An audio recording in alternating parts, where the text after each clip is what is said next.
नमस्कार दोस्तों।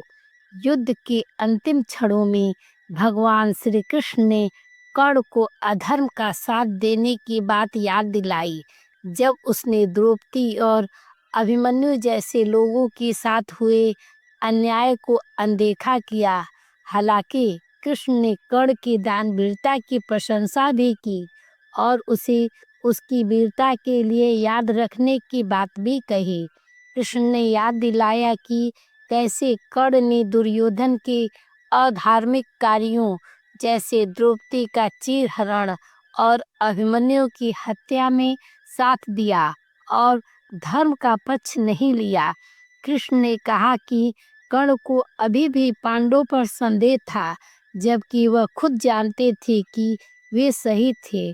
घायल कर्ण को देखकर कृष्ण ने उसकी दानवीरता की प्रशंसा भी की, यह कहते हुए कि उसे हमेशा याद किया जाएगा।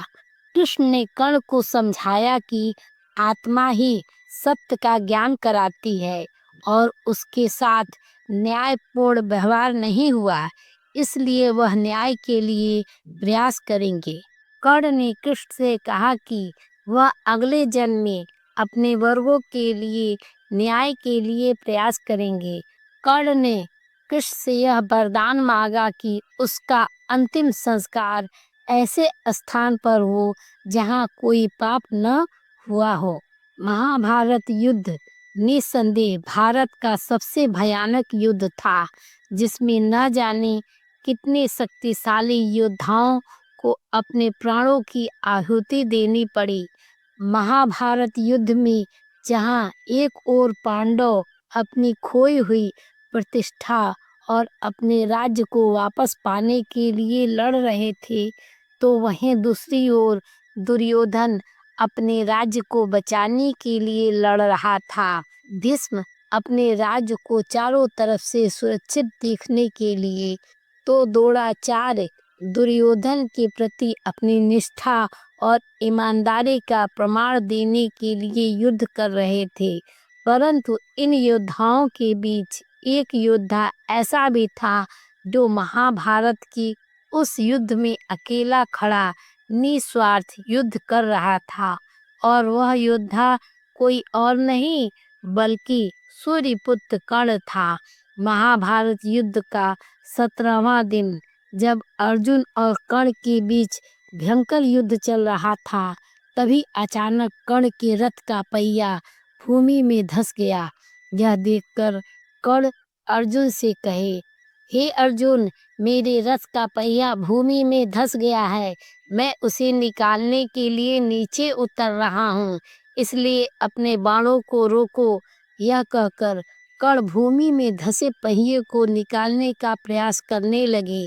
तभी मौका पाकर कर्ण को निहत्था देखकर अर्जुन ने पाशुपात अस्त्र का आवाहन किया और भूमि में धंसे रथ के पहिए को निकाल रहे निहत्थे कर्ण पर चला दिया और अर्जुन का वह अस्त्र कर्ण को जा लगा। कर्ण असहाय होकर जमीन पर गिर पड़े और उन्हें असहनीय पीड़ा होने लगी। उसी समय कर्ण के मन में हजारों सवाल थे, जिसका जवाब वह कृष्ण से चाहते थे। इसलिए कर्ण ने कृष्ण को अपने पास आने का निवेदन किया। भगवान श्री कृष्ण कर्ण के निवेदन पर उसके पास गए। कृष्ण भगवान को अपने पास देखकर कर्ण ने प्रश्न किया, वासुदेव, आज मेरा अर्जुन के साथ निर्णायक युद्ध था। आज जिस विद्या की मुझे सर्वाधिक जरूरत थी, उसी समय मैं उस विद्या को भूल गया, जिस विद्या को प्राप्त करने के लिए मैंने बहुत श्रम किया। ऐसा मेरे साथ क्यों हुआ वासुदेव? भगवान श्री कृष्ण ने कहा, मेरे सखा, विद्या प्राप्त करने का प्रयत्न आपने क्यों किया था?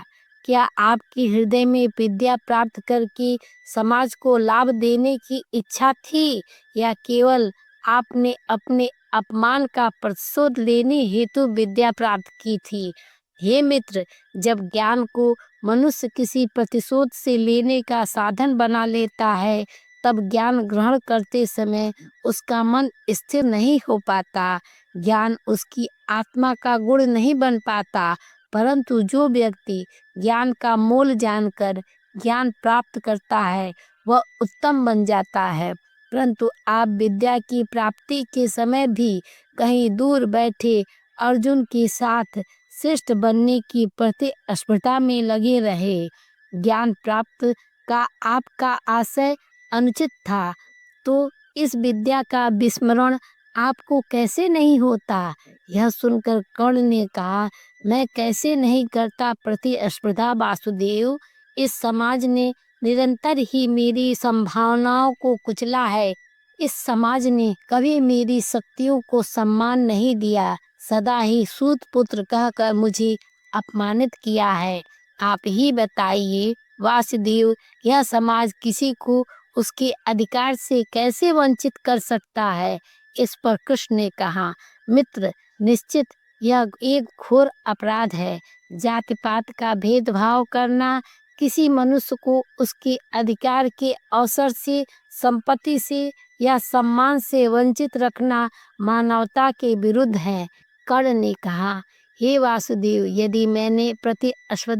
यदि मैंने बलपूर्वक अपना अधिकार प्राप्त करने का प्रयास किया, यदि मेरे मन में असंतोष जन्मा, तो इसमें मेरा क्या दोष था? कर्ण के इस सवाल पर कृष्ण ने कहा, हे मित्र, आपके पास संभावनाएं थी, सामर्थ्य था, शक्ति थी और समाज द्वारा दी गई उस पीड़ा का अनुभव भी। अगर आप अपना जीवन अन्य शोषित और पीड़ित लोगों को समर्पित कर देते तो ना जाने कितने जीवन में सुख भर जाता। परंतु आपने अपना जीवन समर्पित किया उस दुर्योधन को, जिसके पक्ष में केवल अधर्म था।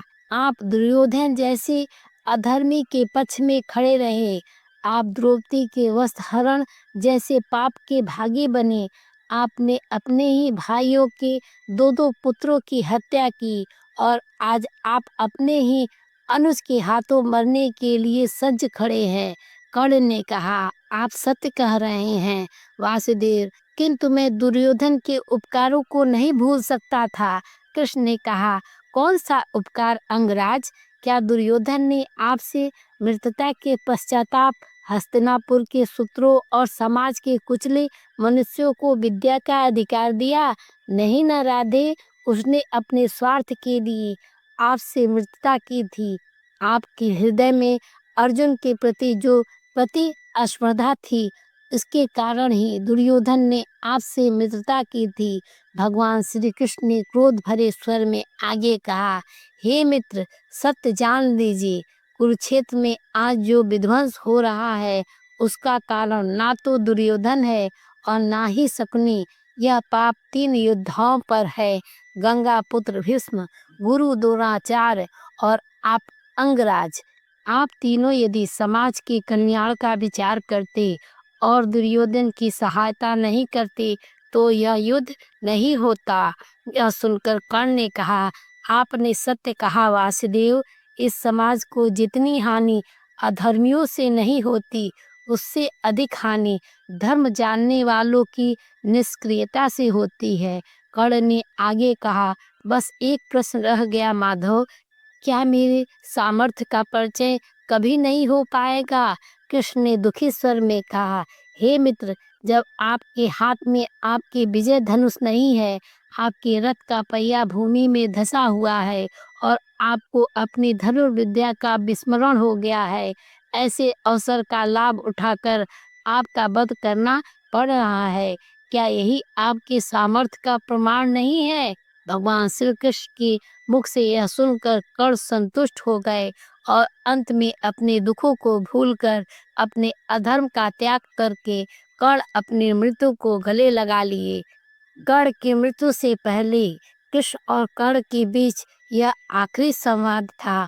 कर्ण ने कृष्ण से अपनी भूल के लिए क्षमा मांगी और यह वरदान मांगा कि मेरा अंतिम संस्कार वहाँ हो जहाँ कहीं कोई पाप ना हुआ हो। दोस्तों, उम्मीद है यह वीडियो आपको पसंद आई होगी। याद रखें, आपकी छोटी सी मदद हमारे लिए बहुत मायने रखती है, इसलिए इस चैनल को सब्सक्राइब करके वीडियो को लाइक ज़रूर करें और अपने विचार कमेंट में ज़रूर बताएं। फिर मिलेंगे एक नए वीडियो में। वीडियो देखने के लिए धन्यवाद।